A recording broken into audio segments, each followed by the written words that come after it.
The entire Horizon Airlines executive board sat frozen as Malcolm Washington disconnected the call. "Effective immediately, my company is pulling 100% of our business from your airline," he stated coldly. "And that pilot who refused to fly with my daughter, tell him he just cost you $70 million. Before we dive into this incredible story of justice and accountability, let me know where you're watching from in the comments. Hit that like button if you believe in standing up against discrimination, and subscribe to our channel for more powerful real-life stories that will restore your faith in justice. Now let's rewind to see how this all began. Jasmine Washington stared at the acceptance letter from MIT's prestigious aeronautical engineering program for the 100th time.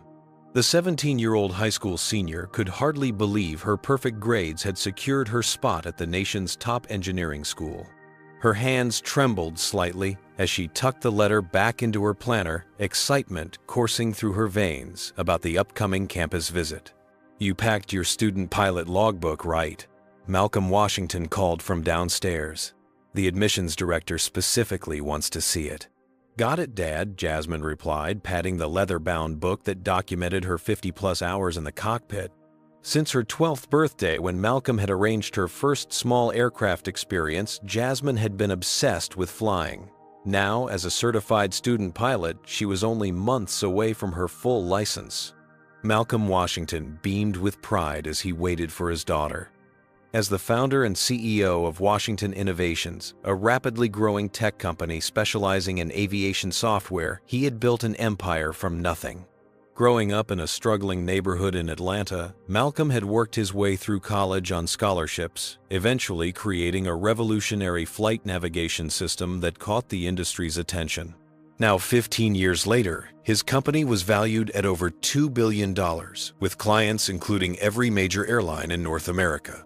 "You ready?" astronaut Malcolm asked, using his childhood nickname for Jasmine, as she descended the staircase with her small suitcase. "As ready as I'll ever be," she replied, trying to mask her nervousness. This visit could shape her entire future, meeting professors, touring research facilities, and hopefully connecting with other young women interested in aerospace. Malcolm wrapped his arm around her shoulders. "MIT won't know what hit them. Just like your old man, you're going to change the world of aviation." The Washington family driver loaded Jasmine's luggage into the sleek company SUV. Malcolm would accompany her to the airport, seeing her off on this first solo journey.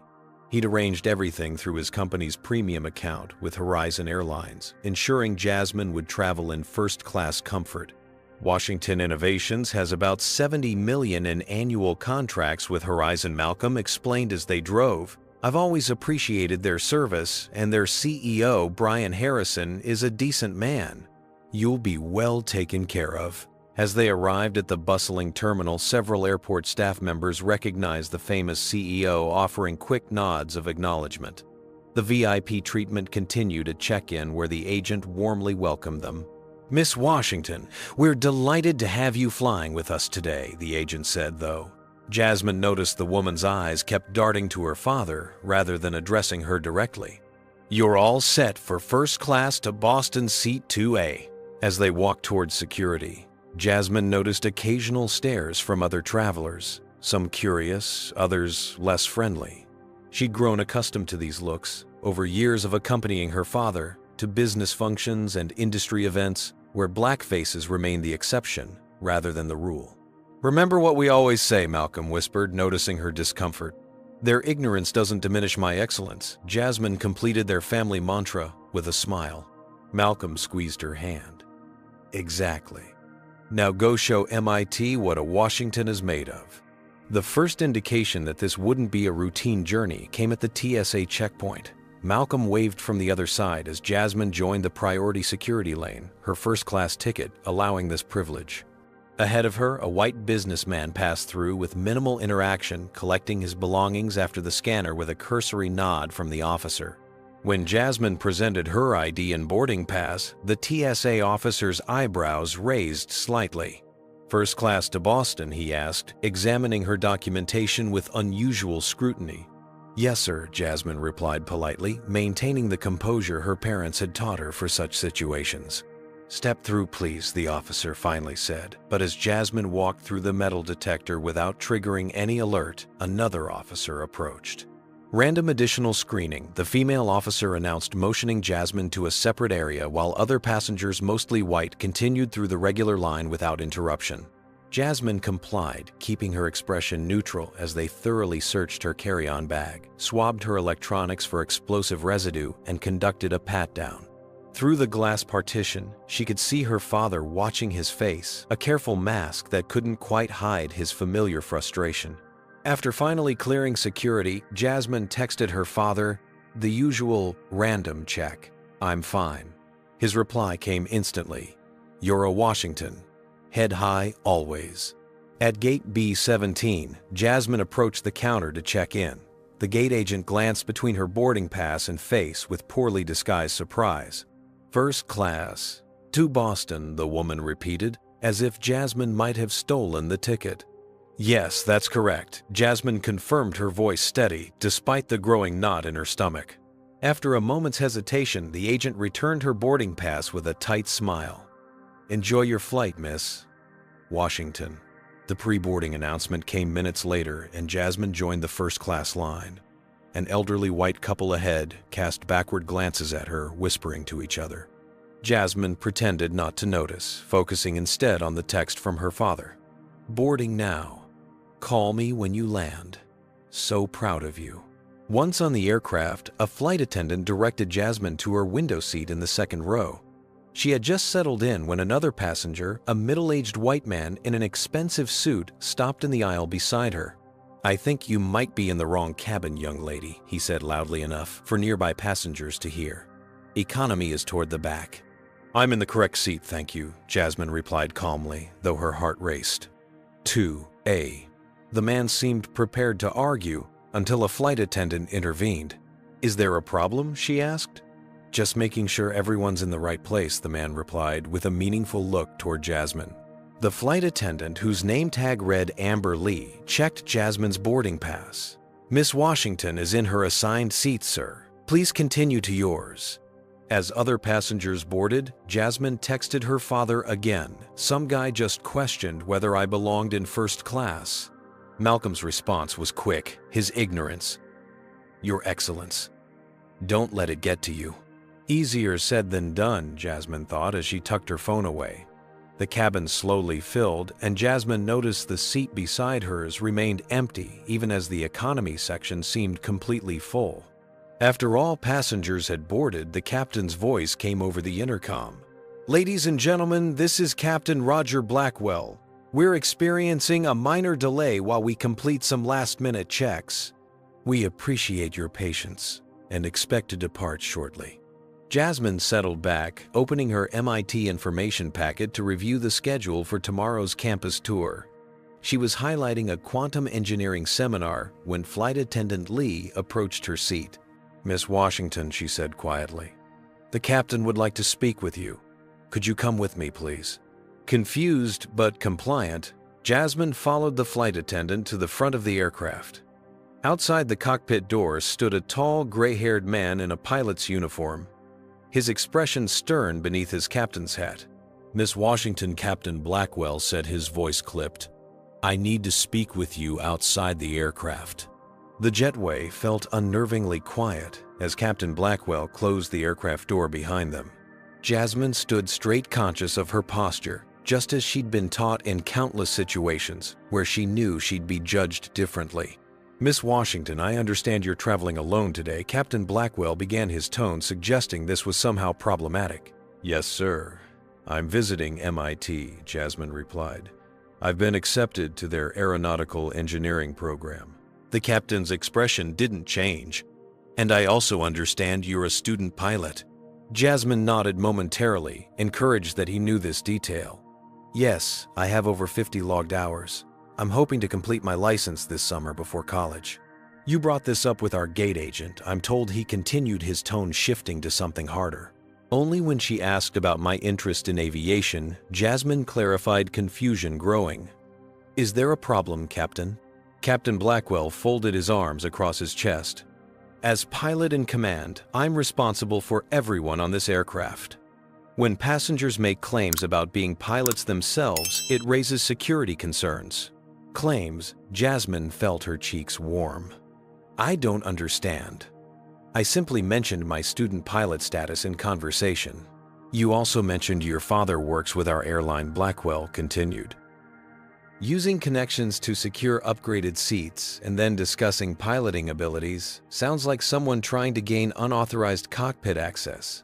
The accusation was so absurd that Jasmine momentarily struggled to respond. My father is Malcolm Washington, CEO of Washington Innovations. We're a corporate client of Horizon Airlines. And I've never requested cockpit access. I was simply answering the gate agent's questions. I'm not familiar with that company. Blackwell dismissed. Do you have some identification beyond your boarding pass? Jasmine produced her driver's license, and after a moment's hesitation, her student pilot logbook. Everything's in order, Captain.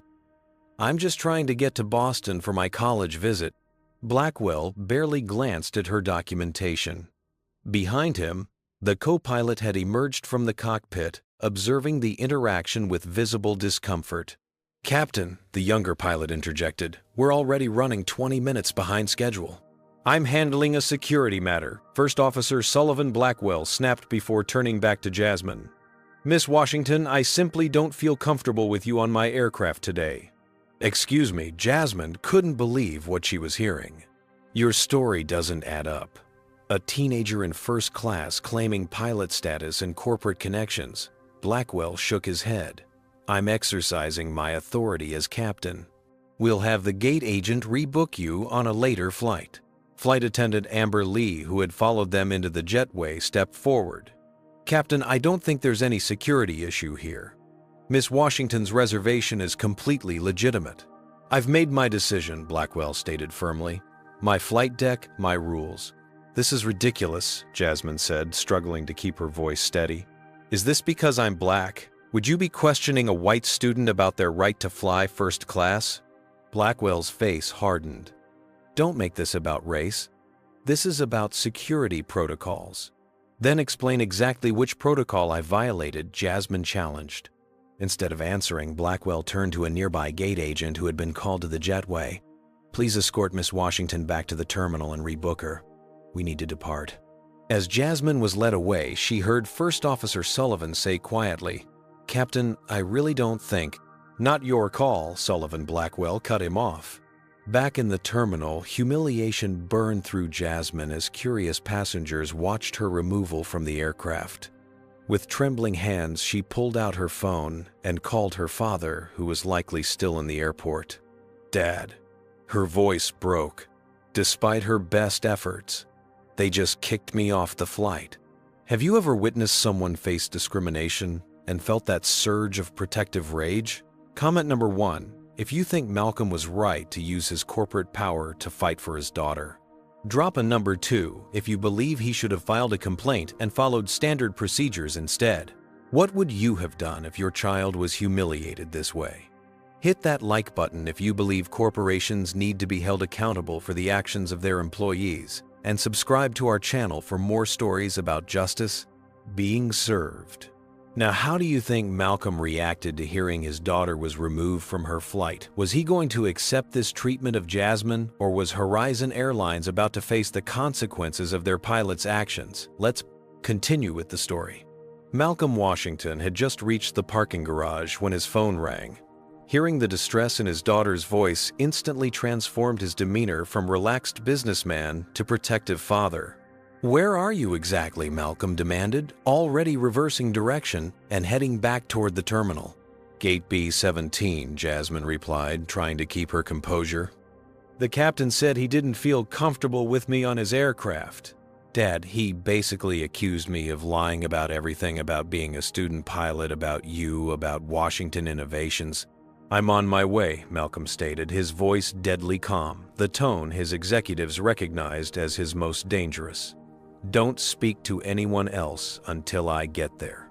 Malcolm moved through the airport with purpose, his powerful stride causing people to instinctively step aside. When he reached Gate B-17, he found Jasmine seated alone, her eyes downcast, as nearby travelers shot curious glances her way. The sight of his brilliant, confident daughter looking so diminished sparked something primal within him. Jasmine, he called, and when she looked up, the relief on her face was painful to witness. "Dad," she said, rushing to embrace him. "I don't know what happened." "I do," Malcolm replied grimly. "Where's the gate agent who removed you?" A middle-aged woman behind the counter looked up nervously as Malcolm approached Jasmine beside him. "I'm Malcolm Washington, CEO of Washington Innovations, and this young woman's father," he announced, his voice carrying just enough to turn heads throughout the gate area. "I want an explanation for why my daughter was removed from this flight." "Sir, I understand your frustration," the agent began, "but I was simply following the captain's instructions." He cited security concerns. "What specific security concerns?" Malcolm demanded. I'm not authorized to discuss the captain's security assessments," the agent stammered. "Then find me someone who is," Malcolm countered. "Because from where I stand, the only security concern on that aircraft is a pilot who discriminates against young black passengers." The agent picked up her phone, speaking quietly, before turning back to Malcolm. "Terminal Manager Patricia Reynolds is on her way, sir. She'll address your concerns." Within minutes, a professional-looking woman in her 50s hurried to the gate, hand extended. "Mr. Washington, I'm Patricia Reynolds, Terminal Manager for Horizon. I understand there's been an unfortunate situation with your daughter's flight." "Unfortunate doesn't begin to cover it," Malcolm replied, ignoring her outstretched hand. "My daughter was publicly humiliated and removed from her flight without cause. I want to speak with the pilot responsible now." Reynolds maintained her composure. "Captain Blackwell has already begun taxi procedures. The flight was running behind schedule." "Stop the aircraft," Malcolm interrupted. "Excuse me. I said stop the aircraft. Your pilot just discriminated against the daughter of your company's biggest corporate client. I want him back at this gate to explain himself before any passengers go anywhere." Reynolds blinked rapidly. "Mr. Washington, I can't just recall an aircraft that's been cleared for departure." "Then find me someone who can," Malcolm stated. "Because until I get answers, Washington Innovations is reconsidering its $70 million annual contract with Horizon Airlines." The mention of the figure caused Reynolds' professional mask to slip momentarily. "Let me make some calls," she said quickly. As Reynolds stepped away, airport security approached two uniformed officers surveying the situation. "Is there a problem here?" one asked, looking pointedly at Malcolm rather than at Reynolds. "Yes, there is," Malcolm replied coolly. "Racial discrimination by one of your airlines. Are you here to address that?" The officers exchanged uncomfortable glances. "We received reports of a disturbance." The only disturbance, Malcolm interrupted, is a pilot who felt threatened by a 17-year-old honor student traveling to visit her future college. "Would you like to explain to the press why airport security was called on an African-American CEO instead of investigating discrimination complaints?" The officer's demeanor shifted subtly. "We're just responding to a call, sir. No action is being taken." "Good," Malcolm nodded. "Because I've already contacted our legal team, and they're very interested in how this situation is handled." Jasmine touched her father's arm. "Dad, maybe we should just book another flight. This is getting out of control." "No, Jasmine," Malcolm said firmly. "This stops here. You've done nothing wrong, and I won't let them treat you this way." As the confrontation continued, other passengers began recording with their phones. Malcolm noticed, but remained focused on Reynolds, who had returned looking considerably more concerned. "Mr. Washington, I've spoken with our operations center," she said. "The aircraft has already left the gate. I can't recall it without a security emergency." "Then we have a significant problem," Malcolm replied, "because I'm not leaving until I get answers." As the standoff intensified, a young man in a pilot's uniform approached from the jet bridge. "Mr. Washington," he said quietly, "I'm Ryan Sullivan, first officer on Flight 1372. I just told them I needed to use the restroom, but I actually wanted to speak with you." Malcolm studied the co-pilot carefully. "About what?" Sullivan glanced around nervously. "About Captain Blackwell. This isn't the first time something like this has happened." I've filed reports before, but nothing ever changes. Dad, Jasmine whispered urgently. Listen to him. Malcolm nodded. I'm listening. The luxurious top-floor office of Horizon Airline CEO Brian Harrison offered a panoramic view of the runway operations, but Harrison wasn't admiring the scenery. His attention was locked on his phone, where Malcolm Washington's name flashed on the incoming call. Malcolm Harrison, greeted with practiced warmth. What can I do for you today? Looking to expand our partnership. The coldness in Malcolm's voice erased Harrison's smile immediately. Brian, your Captain Roger Blackwell just removed my daughter from her flight, claiming security concerns because he didn't believe a black teenager belonged in first class or could possibly be a student pilot. There was a brief pause before Harrison responded. That sounds like a misunderstanding, Malcolm. I'm sure the captain was just following. Don't, Malcolm cut him off. Don't insult my intelligence with excuses. My daughter was humiliated in front of an entire aircraft. Your pilot didn't even examine her ID or pilot logbook before declaring he didn't feel comfortable with her on his plane. Harrison shifted into damage control mode. I apologize for your daughter's experience, Malcolm. Let me look into this and get back to you. No, Malcolm interrupted again. This gets handled now. I'm standing in your terminal with Jasmine and your first officer Ryan Sullivan, who just informed me that Blackwell has a history of similar incidents that your company has systematically ignored. Harrison's grip tightened on his phone. First, Officer Sullivan was interfering. This situation was deteriorating rapidly. Malcolm, these are serious allegations that require proper investigation. I assure you will. Washington Innovations currently contracts $70 million in annual business with Horizon, Malcolm stated flatly. Every executive travel package, every corporate retreat, every client transportation arrangement we handle goes through your airline. The implied threat hung heavy in the silence that followed. What are you asking for? Malcolm Harrison finally asked. Immediate suspension of Captain Blackwell pending investigation. A formal apology to my daughter from your company, and a comprehensive review of your discrimination policies, Malcolm listed. You have 1 hour to decide if our business relationship continues. You can't just ground a captain without due process, Harrison protested. There are union regulations, protocols. 1 hour, Malcolm repeated. Or I call every major business publication to explain why Washington Innovations is pulling $70 million from Horizon Airlines effective immediately. After disconnecting, Harrison immediately summoned his executive team. Within minutes, his office filled with anxious faces, the Chief Operating Officer Legal Counsel, Head of Public Relations and Human Resources Director, all awaiting direction. We have a situation, Harrison began. Malcolm Washington is threatening to pull Washington Innovations' entire contract over an incident involving his daughter and Captain Blackwell. The executives exchanged alarmed glances. The COO spoke first. Washington Innovations represents nearly 8% of our corporate business. Losing them would impact our quarterly earnings significantly. Not to mention the PR nightmare if he goes public, added the PR director already scrolling through social media on her tablet. There are already some passenger videos from the terminal circulating. Horizon discrimination is starting to trend.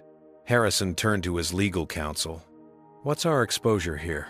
The attorney's expression was grim.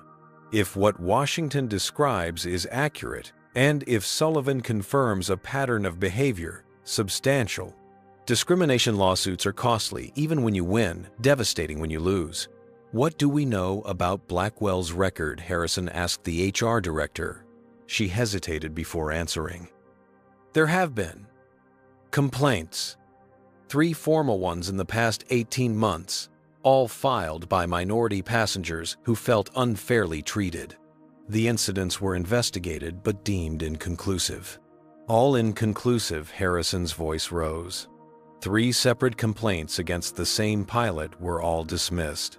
He's been with the company 27 years, the HR director defended weakly. His union representation is very thorough. Harrison paced the length of his office. And Sullivan, what's his record? Exemplary, the HR director replied. 4 years with us after military service, no disciplinary issues.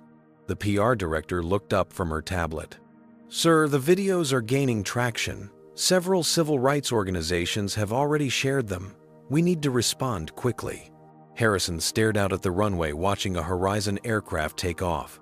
The company had weathered financial turbulence before, but this perfect storm of potential revenue loss, legal liability, and public relations disaster could cause irreparable damage. Get me everything on Blackwell, he ordered. Every complaint, every investigation result. And contact dispatch. I want every Horizon flight currently at gates to remain there until further notice. You're grounding our fleet, the COO asked, incredulously. The cost would be astronomical. Not as astronomical as losing Washington Innovations and facing a discrimination lawsuit simultaneously, Harrison countered. This stops now. If Blackwell has been protected by our system, I want to know why and who's responsible. As the executive scrambled to fulfill his directives, Harrison's phone buzzed with an incoming message. It was from his board chairman, seeing concerning social media posts about discrimination incident. Stock analysts already calling. Fix this immediately. Harrison picked up his phone again. Get me Malcolm Washington back on the line, he told his assistant, and find me a solution that keeps his business. In the terminal, Malcolm received the call from Harrison just as a Horizon Airlines public announcement echoed through the airport. Attention all passengers. Due to an operational review, all Horizon Airlines flights currently at gates will experience a brief delay. We apologize for any inconvenience and appreciate your patience. Malcolm allowed himself a small, grim smile as he answered the phone. That was fast, Brian. I believe I gave you a full hour. Inside Horizon Airlines' crisis management room, the tension was palpable. 8 executives sat around a polished conference table, faces illuminated by the harsh glow of their laptops as they assessed the rapidly deteriorating situation. On the wall-mounted screens, social media metrics showed number Horizon discrimination climbing to the number 3 trending topic nationally. Our stock is already down 3% in after-hours trading, the chief financial officer reported grimly. Institutional investors are calling for explanations. Brian Harrison rubbed his temples, feeling the beginnings of a migraine. What's the immediate financial impact of the temporary ground stop? The COO consulted her tablet. Approximately $2 million in direct costs if we resume operations within the hour. Customer compensation claims will push that higher. And if we lose Washington Innovations as a client, Harrison pressed. The CFO didn't need to check his figures, $70 million annually in direct revenue. But the ripple effect would be worse. They handled tech partnerships for dozens of Fortune 500 companies who might follow their lead. Harrison turned to his head of legal, who was reviewing documents with increasing alarm. What did you find in Blackwell's file? The attorney looked up, her expression troubled. It's worse than we thought. Not just 3 complaints, there are 11 documented incidents over the past 5 years, all involving passengers of color. 11, Harrison's voice rose sharply. How was this not escalated to my level? The system, the HR director, began hesitantly. Complaints were handled at the regional level. Blackwell's union representative successfully argued that passenger perceptions weren't proof of discriminatory intent, and his performance evaluations from other metrics were always excellent. Harrison slammed his hand on the table. So we've been enabling a pilot with a clear pattern of discriminatory behavior because he completes his paperwork properly. The PR director interrupted her attention on her laptop. Sir, we have another problem. Captain Blackwell just gave an impromptu interview to a passenger who's a journalist for Air Travel Monthly. It's already online. She turned her computer around, showing a video of Captain Blackwell standing near a gate in Boston, still in uniform. I've been flying for 27 years, Blackwell was saying defensively. I make split-second safety decisions every day. This wasn't about race, it was about maintaining cockpit security. When someone claims aviation knowledge and special connections to the airline, that raises red flags. But the passenger was a 17-year-old girl, With documented student pilot status, the interviewer pressed. Documentation can be falsified. Blackwell responded stiffly. The flight deck is my responsibility. Better safe than sorry. Harrison signaled for the video to be stopped. He's digging us deeper with every word. Who authorized him to speak to press? No one, the PR director replied. He did this on his own initiative. Harrison turned to his chief operating officer. Contact Boston. I want Blackwell removed from any further duties immediately. Get him on the first flight back to headquarters as a passenger. The head of legal cleared her throat. Brian, I've been reviewing Washington Innovation's contract with us. There's no early termination penalty if they can demonstrate our company engaged in discriminatory practices. This revelation sent another wave of tension through the room. Harrison stood up and walked to the window overlooking the tarmac where dozens of Horizon aircraft sat immobilized at their gates. Thousands of passengers were being affected by this decision, yet the alternative, letting Blackwell's behavior continue unchecked, was unthinkable both morally and financially. Get me First Officer Sullivan on the phone, Harrison finally said. I want his unfiltered account of what happened. While an assistant placed the call, the HR director spoke up. There's something else you should know. After reviewing personnel files, we found 3 formal complaints filed by First Officer Sullivan regarding Captain Blackwell's treatment of minority passengers. All were dismissed by regional management as unsubstantiated. Harrison's expression darkened further. So Sullivan tried to do the right thing through proper channels, was ignored, and felt his only recourse was to speak directly to Malcolm Washington. That appears to be the case, she confirmed quietly. The phone on the conference table rang and Harrison activated the speaker. First Officer Sullivan, this is CEO Brian Harrison. I need your candid assessment of today's incident with Jasmine Washington. Sullivan's voice was clear and professional. Captain Blackwell's actions today were unjustified and, in my opinion, racially motivated. Miss Washington presented proper identification and documentation. At no point did she request cockpit access or present any security concern. The captain barely glanced at her credentials before deciding to remove her. Is this consistent with prior incidents you've reported? Harrison asked. Yes, sir, Sullivan replied without hesitation. I've observed Captain Blackwell apply different standards to passengers based on their race. He questions credentials, seating assignments, and boarding priorities for passengers of color that he never questions for white passengers. Harrison exchanged glances with his legal counsel. Thank you for your honesty, Sullivan. Please stay by your phone. We'll need a formal statement. After disconnecting, Harrison addressed his team. Here's what happens next. First, we issue an immediate public apology to Jasmine Washington.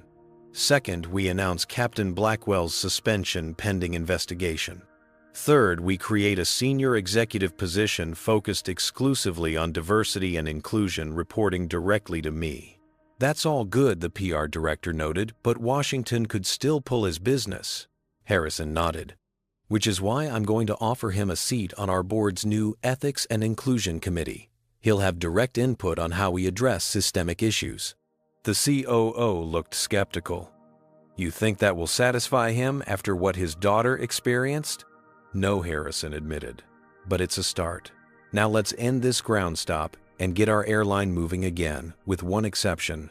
Captain Blackwell doesn't fly another Horizon aircraft until this investigation concludes.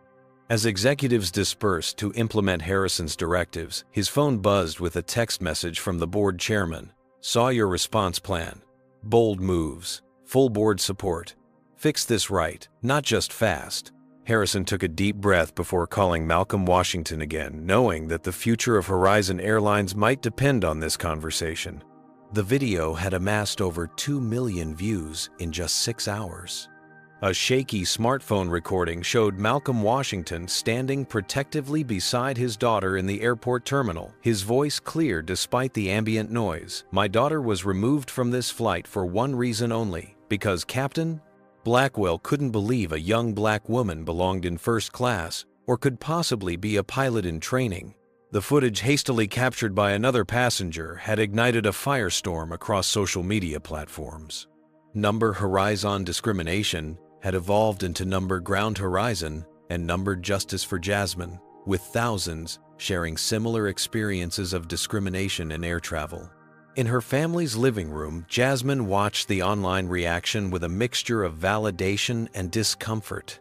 The outpouring of support was overwhelming, but seeing her humiliating experience become a national conversation felt surreal. "You don't have to read all of this," Malcolm said, gently sitting beside her. "It's okay to step back." Jasmine shook her head. "I need to understand what's happening. This isn't just about me anymore." Her phone buzzed constantly with messages from friends, classmates, and suddenly strangers from across the country. Most touching were the dozens of young Black women sharing their STEM aspirations and thanking Jasmine for standing her ground. "Did you see this one?" Jasmine showed her father a message from a 14-year-old girl in Detroit who wrote, "I've wanted to be a pilot since I was 8, but got told it wasn't for girls like us. Seeing you fight back makes me think maybe I can do it too." Malcolm smiled, though his eyes remained sad. "That's why we can't let this slide.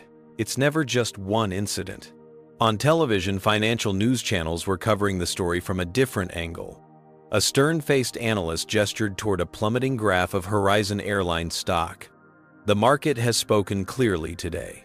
Horizon shares are down nearly 12% following CEO Brian Harrison's unprecedented decision to temporarily ground all flights during the discrimination investigation. The estimated cost of yesterday's 2-hour ground stop exceeds $4 million. Another commentator jumped in, but the alternative could have been worse. Industry analysts project losing the Washington Innovations contract would impact Horizon's annual revenue by $70 to $90 million, not counting the potential exodus of other corporate clients concerned about association. With discrimination allegations, Malcolm muted the television as his phone rang. "Malcolm Washington," he answered. "Mr. Washington, this is Congresswoman Eleanor Palmer," came the response. "I chair the House Transportation Committee's Subcommittee on Aviation. We've been monitoring the Horizon Airlines situation, and I'd like to discuss the broader implications for industry regulations." Malcolm activated the speakerphone so Jasmine could hear. "I appreciate your interest, Congresswoman, but this began as a very personal incident involving my daughter. She should be part of any discussion." Of course, the Congresswoman agreed.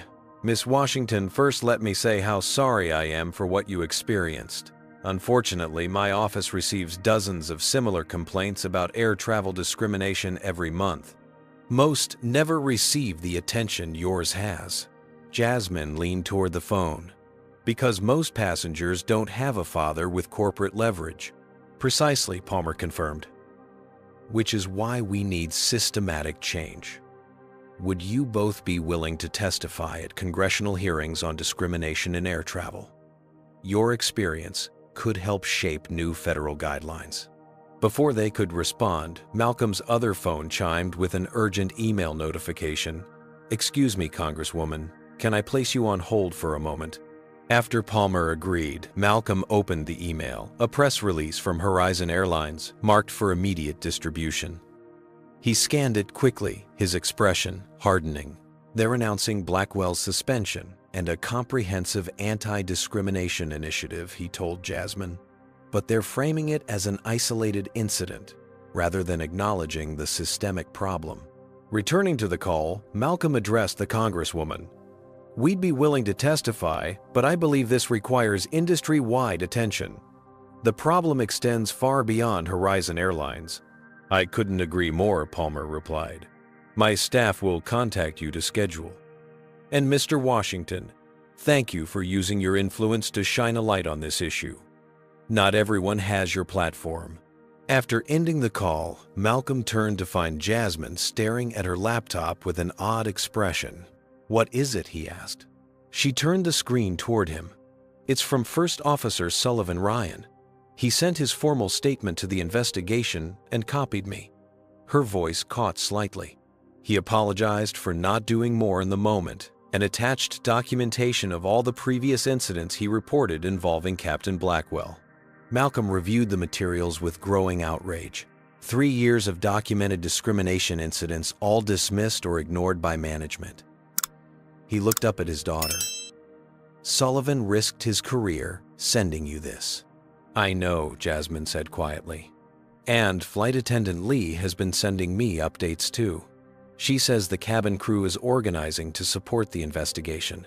They're tired of watching passengers being mistreated. Malcolm's phone rang again, Brian Harrison for the 3rd time that day. Before answering, Malcolm asked, "What do you want to come from all this, Jasmine? This is your experience. Your voice matters most." Jasmine considered the question seriously. I want systematic change, not just at Horizon, but everywhere. And I want to help other girls like me who don't have a powerful father to fight their battles. She gestured toward her MIT acceptance letter on the coffee table. Maybe this is showing me how to use my engineering degree in ways I hadn't considered. Malcolm nodded proudly before answering Harrison's call. Brian, I've seen your press release. It's insufficient. Harrison's voice was tense. What else do you want, Malcolm? We've suspended Blackwell, issued a public apology, and announced a complete policy overhaul. I want industry leadership, Malcolm replied firmly. Horizon needs to become the gold standard for anti-discrimination policies and transparency. I want a seat on your board with oversight of these initiatives, and I want Jasmine's input on your training programs. There was a long pause before Harrison responded. The board seat is complicated, but I can offer you chairmanship of a new Ethics and Inclusion Committee with direct board reporting authority, and my other conditions. We'll work with Jasmine to develop training materials based on her experience, Harrison conceded. Malcolm, I'm trying to salvage our relationship here. The entire airline industry is watching how we resolve this. As they should be, Malcolm stated. Send me the formal proposal and we'll consider it. But understand this, if the investigation reveals additional executives who buried discrimination complaints, they need to go too. After ending the call, Malcolm found Jasmine already typing rapidly on her laptop. What are you working on? She looked up, a new determination in her eyes. I'm starting a website for young women of color in aviation to share their experiences and resources. If Congress is going to hold hearings, they should hear all our voices, not just mine. Malcolm watched his daughter with a mixture of pride and sadness, knowing that her innocence had been damaged, but her purpose strengthened. The fight was far from over, but something powerful had been set in motion. Across town in Horizon's headquarters, Brian Harrison stared at the draft of a company-wide memo titled Transformational Change Initiative. The opening line read, "Today marks a turning point in Horizon Airlines history, one that begins with acknowledging our failures and committing to genuine, measurable improvement." He began to type, knowing the entire industry was indeed watching. The large conference room at Horizon Airlines headquarters buzzed with nervous energy as Brian Harrison took his position at the podium. Behind him, a diverse group of executives occupied a long table, the newly formed leadership team tasked with implementing what the industry press had dubbed the most comprehensive anti-discrimination overhaul in aviation history. "Good morning," Harrison began facing the assembled journalists, industry representatives, and civil rights leaders. 60 days ago, Horizon Airlines failed Jasmine Washington. We failed to respect her dignity, we failed to honor her rights as a passenger, and we failed to live up to our own stated values. The CEO's unusually direct acknowledgement created a ripple of surprise throughout the room. Corporate apologies typically buried admissions of wrongdoing beneath layers of careful language. Today, we're announcing the results of our internal investigation and the permanent changes we're implementing, Harrison continued. First, Captain Roger Blackwell has been terminated from Horizon Airlines following overwhelming evidence of a pattern of discriminatory behavior. Harrison gestured toward the screens behind him, which displayed the key findings of the investigation. Our review identified 14 documented incidents over 6 years in which Captain Blackwell applied different standards to passengers based on their race. More disturbingly, we discovered that these complaints were systematically downgraded by certain members of regional management. A slide appeared showing organizational changes.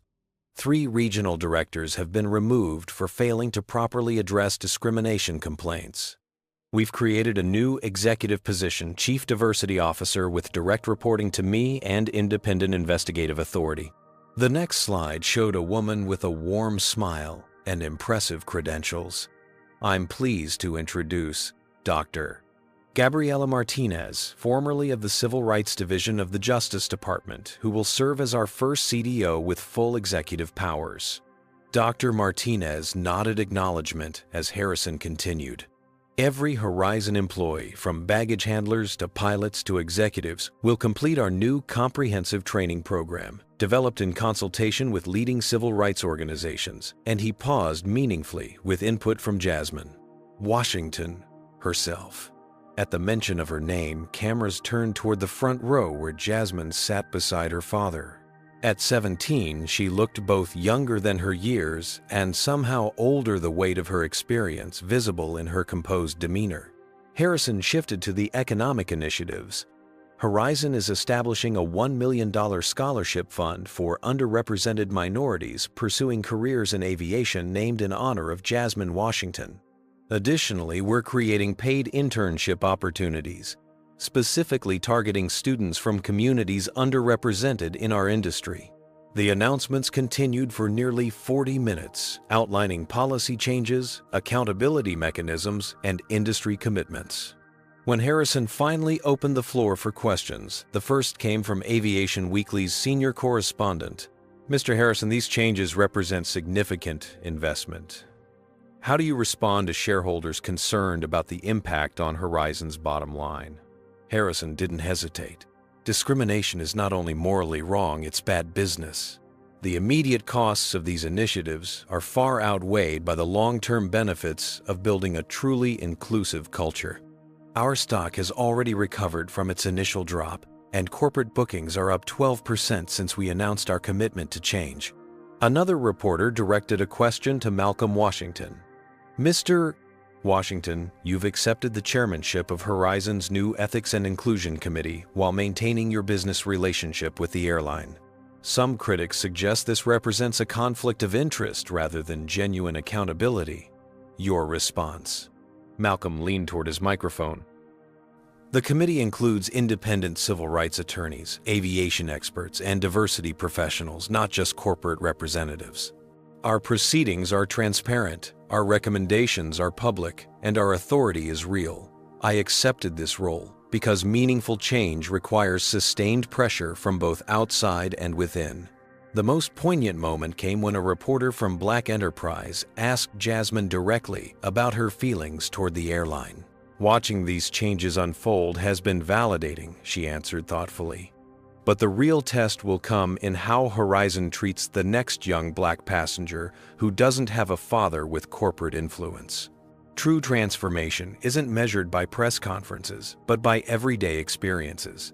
After the media event, Jasmine and Malcolm met privately with First Officer Ryan Sullivan, recently promoted to captain following Blackwell's termination. I wanted to thank you personally, Sullivan told Jasmine. Your courage changed this company in ways I've been trying to accomplish for years.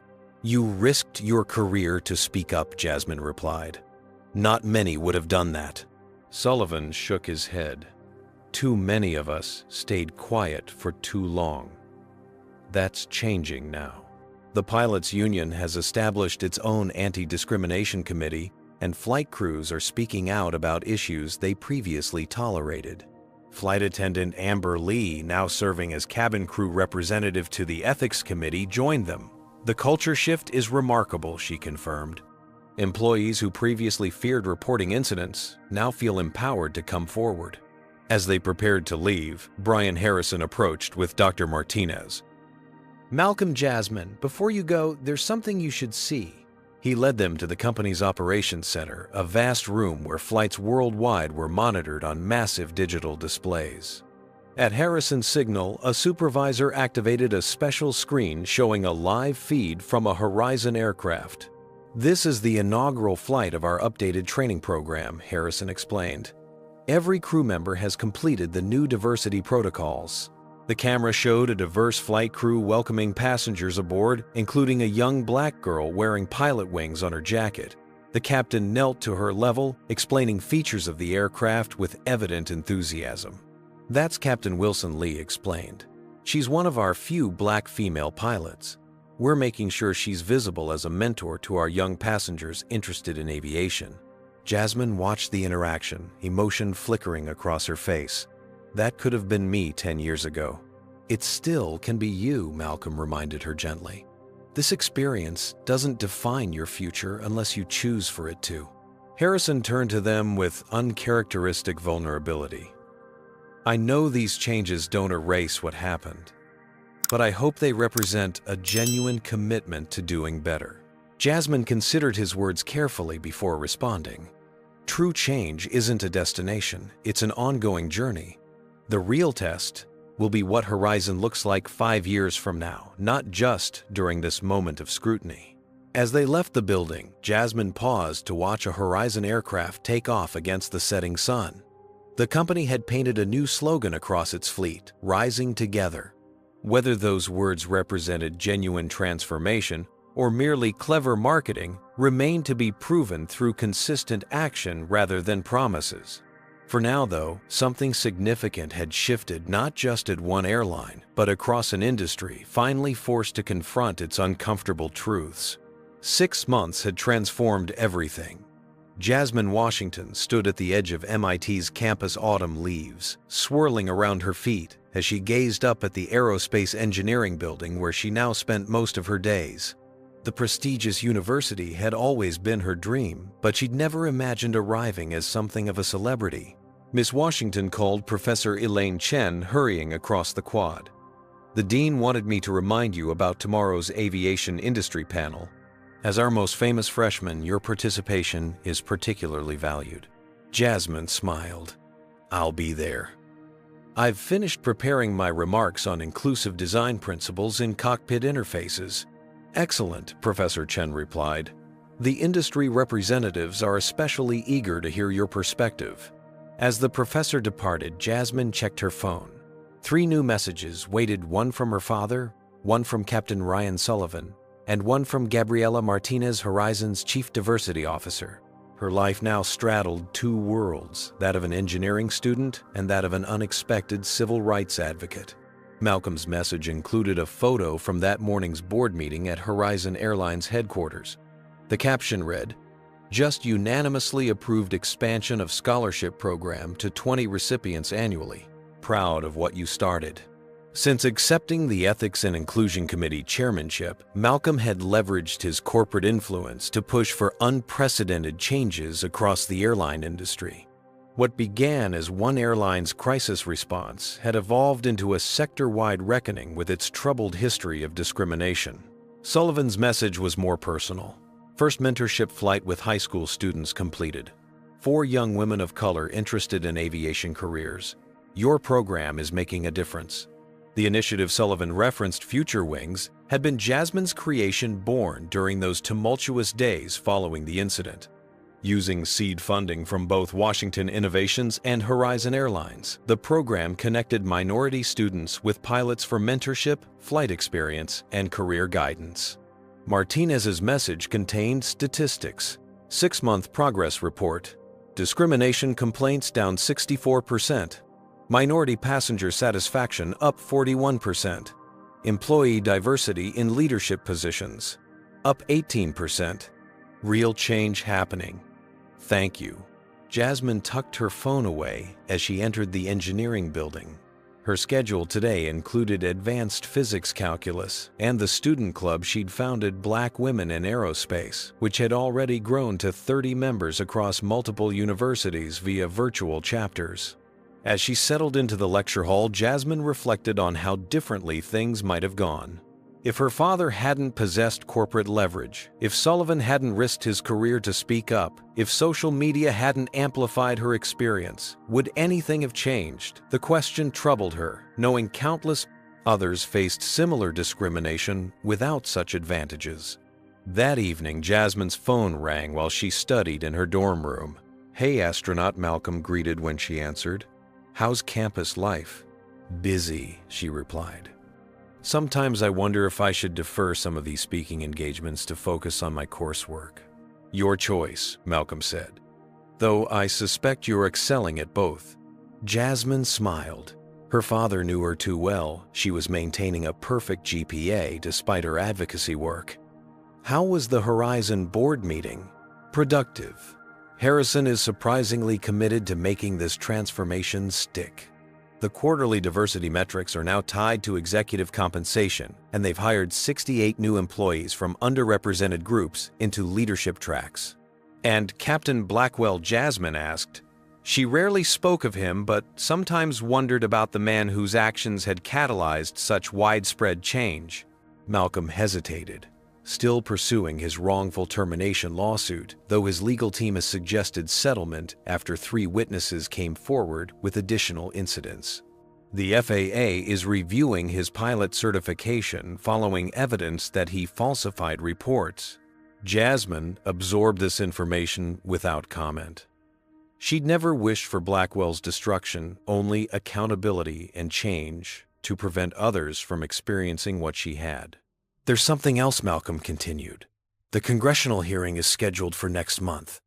The Transportation Committee wants both of us to testify about industry-wide discrimination issues. I'll be there, Jasmine confirmed. The congressional interest had expanded beyond her individual case to examine patterns across airlines leading to proposed federal legislation establishing new civil rights protections for passengers. After ending the call, Jasmine returned to her engineering project, a redesigned cockpit interface that accounted for a wider range of user heights, hand sizes, and visual processing differences. Her professor had already suggested submitting it for patent consideration. The next morning dawned clear and crisp. Jasmine arrived early at the small regional airport where she continued her flight training whenever her schedule permitted. Today marked a significant milestone, her first solo cross-country flight since the incident. Captain Sullivan had arranged for her to use one of Horizon's training aircraft as part of their new community outreach program. As she completed her pre-flight checks, Jasmine noticed a small crowd gathering near the hangar. Surprise called a familiar voice. Jasmine turned to find her father approaching, accompanied by flight attendant Amber Lee, Dr. Martinez, and a group of teenage girls wearing Future Wings program jackets. "What's all this?" Jasmine asked, emotion catching in her throat. "Your first official mentorship flight," Malcolm explained. "These young ladies are the inaugural Future Wings scholarship recipients. They wanted to watch your takeoff." One girl stepped forward shyly. "Miss Washington, I'm Keisha. I started flight lessons because of you. My mom showed me your story, and I realized I could do it too." Jasmine knelt to examine the wings pinned to Keisha's jacket, student pilot wings identical to the ones she'd worn on that fateful day 6 months ago. "These look good on you," she said. "Keep them polished." After meeting each girl and answering their questions about aviation careers, Jasmine completed her final preparations. As she taxied toward the runway, she caught sight of her father standing with the group. His expression, a mixture of pride and lingering protectiveness.